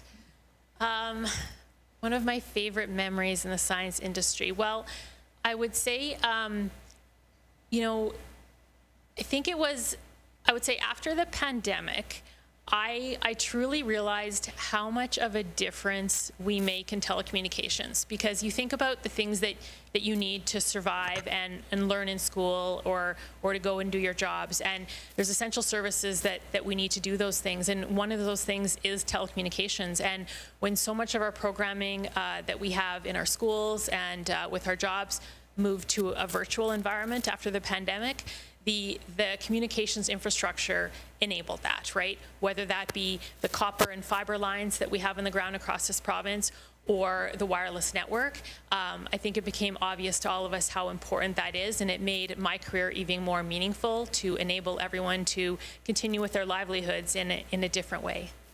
Yeah, no, I like that. That's a fact, because we all learned so much through the pandemic. It was an awful time for us as society, but the things that came out of it and the things that we learned were certainly, great for us to learn and evolve.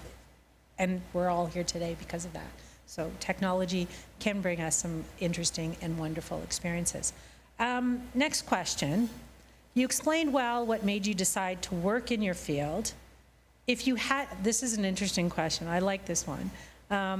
If you had to work in a different area of STEAM, what would you think you would have chosen? Yes. So as I said, careers are winding roads, and this wasn't the initial path that I was on, right? So I pivoted, and so maybe I'll speak a little bit to that. So when I was in high school, I joined the Air Cadet program because I was very interested in flying and being a pilot and the theory of flight. And so when I first joined the Canadian Forces, that was my plan, but then I discovered this branch that was around telecommunications, so I ended up pivoting and going down that route. But that's not where I originally started. It was more around the whole concept of aircraft and the theory of flight that initially interested me. Oh, wow. You've got a lot of interest, so we're going to have you come back as a mentor often. Okay, so the next question is actually for both of us, which I'll let you answer first. Give me a moment to formulate my response. But the question is, what is something on the horizon that really gets you excited about science? Oh, there's so many exciting things about science. Really it's what we don't know yet. And you know, there's always continual discoveries and different ways of doing things, and even different branches of science that maybe we didn't even know existed. So I think that we're never done. And having programs like this and being able to go to the Science Center and hear from all of these amazing people that have amazing careers, I think that, you know, for kids today, there's so many careers out there that aren't even known yet, right? The possibilities are honestly endless. So just having that insatiable desire to learn, and I'm just thrilled to see, you know, 10, 20 years from now, the kinds of science that we'll all be doing and that all of you will be a part of, even though maybe we can't even fathom that at this point yet. Yeah, I think that I'd have to agree with you on that. It's the things that we don't know and where science is going. This morning we heard from Moronke. She's she is an oceanographer, and she's studying in the deep sea, and there's so many things that we haven't learned and that we're still exploring in the ocean's depths, in places that have never been explored before. And I'm always really excited about that. I'm much like you, a lifelong learner. I like to learn new things, and the innovation that science brings to our society is remarkable. There's so many things that we haven't learned. Space travel, deep sea travel, the innovations in our own communities, and the resourcefulness. I have to say, we all live in Saskatchewan, so we know how innovative people here are, and the inventions that have come from Saskatchewan folks through innovation, through science, who knows what's around the corner. We, over the lunch break, we were talking about the agriculture sector in our province and the crops that are grown here that have, who thought we'd be growing lentils in Saskatchewan as an example. So I'm really excited about what's around that next corner, and just seeing some of the discoveries, that these students are going to be bringing forward, because I have to say that there's probably a lot of innovators in this crowd, and there are going to be some really interesting new discoveries coming out of the folks that are joining us today. So now I'll get to the next question. I could go on all day. This is really fun. Next question for you, Amanda. What is the biggest challenge you find you face in your industry? Well, you're in telecommunications, so I'm reading off my phone, and there's a new phone just around the corner. There's probably about 10 new phones just around the corner. So yeah, what is the biggest challenge, though, that you have in your industry? Yeah, that's an excellent question, and it's the rate of change with technology.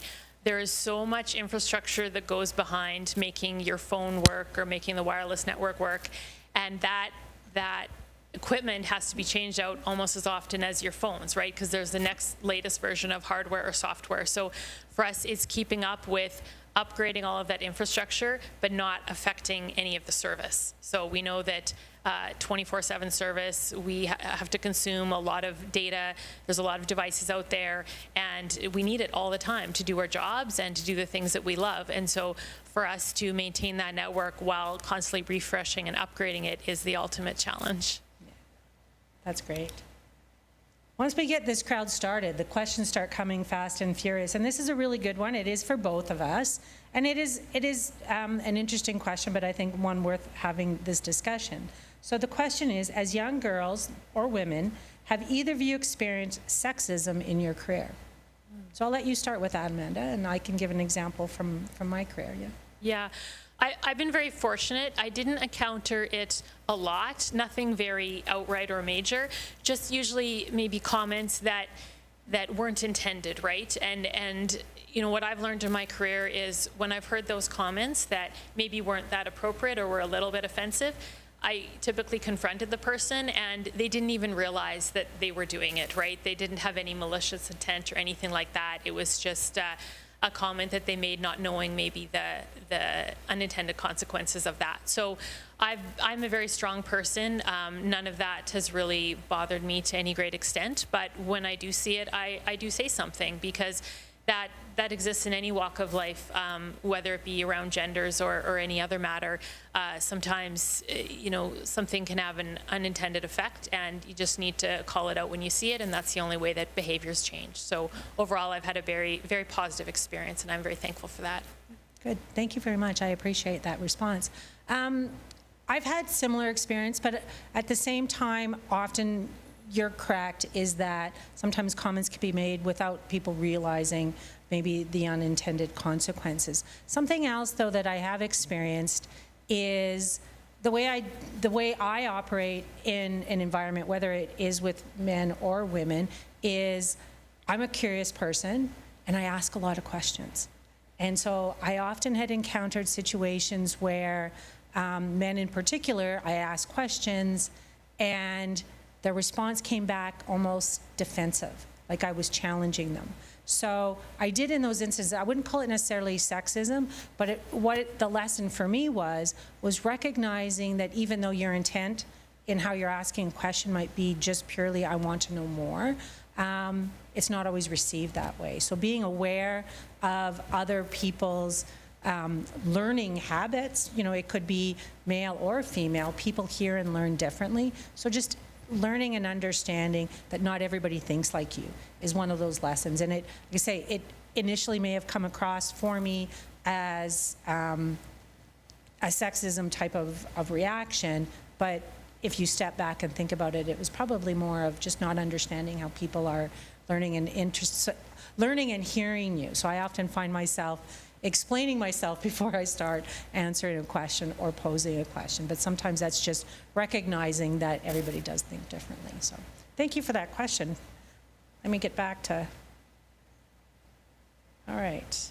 So I've got a couple more questions here, and then we might have to get on with our day. But this one, Amanda, is, I think you've addressed it, but I think that you also perhaps can think about it from a different way. What was that spark that got you excited about telecommunications? Was there a moment or a series of moments? Yeah. So when I grew up, we didn't have cell phones, right? So there wasn't a way where I could just communicate with my friends. So when we, a couple of my friends, we each got our amateur radio license, we realized that we could take these radios home with us, and then we could talk to each other from house to house over these radios. So that was pretty fun, just in terms of, you know, kids and getting together.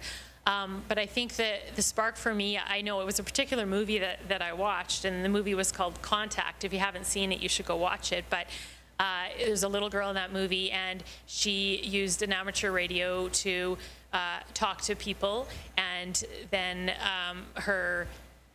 in the movie, she suffered a loss, and her dad had passed away, and then she was using the radio hoping to reach out, and then she extended her career from that, and then she was using the radio to search for extraterrestrial intelligence. So this was all in the movie, but it just shows like that spark for her, and that resonated with me, and like what can you do with radios, and how far can those transmissions go in the universe? So that just really got me thinking about the extension of radio communications emanating from Earth and out into space, and here I am today.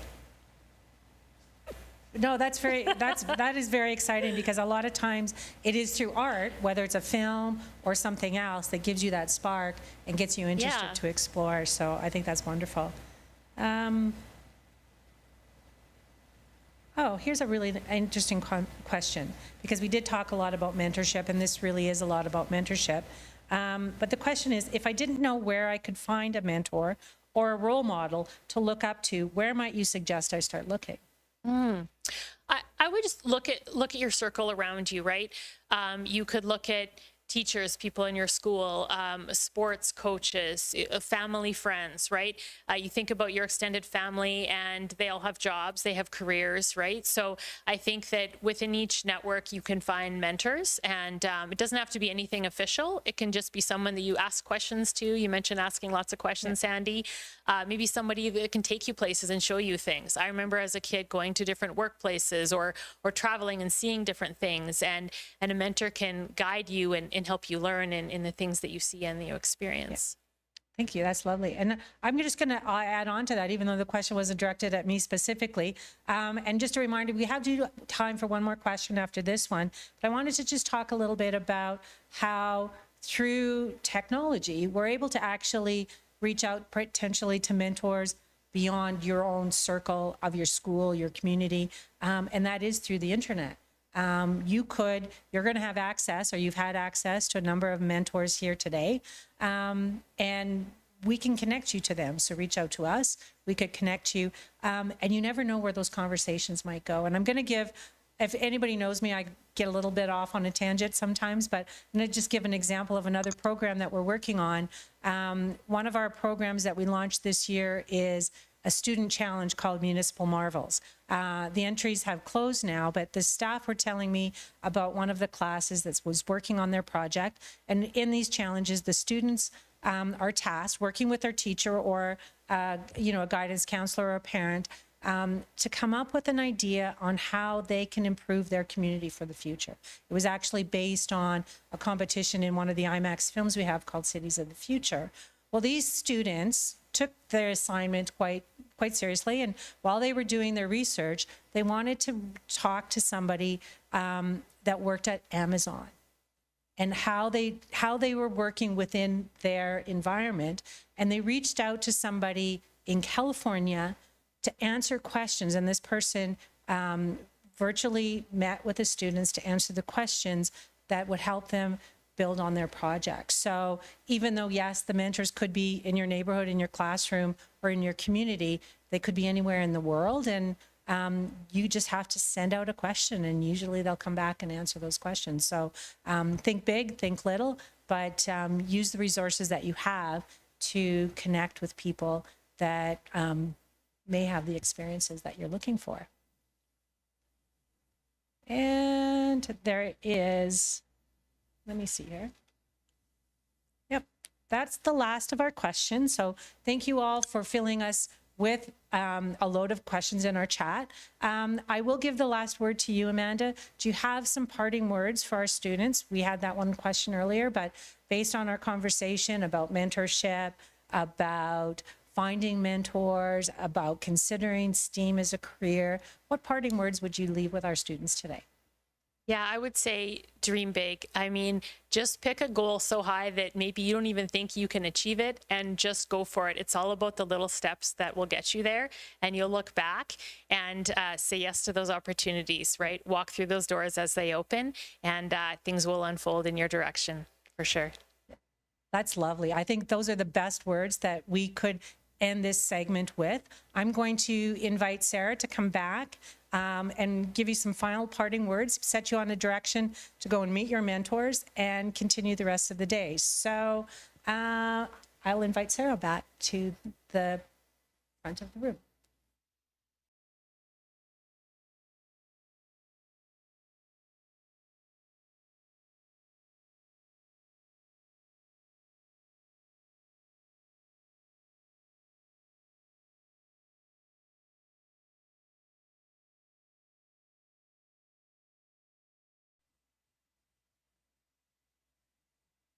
Wow, what an amazing chat.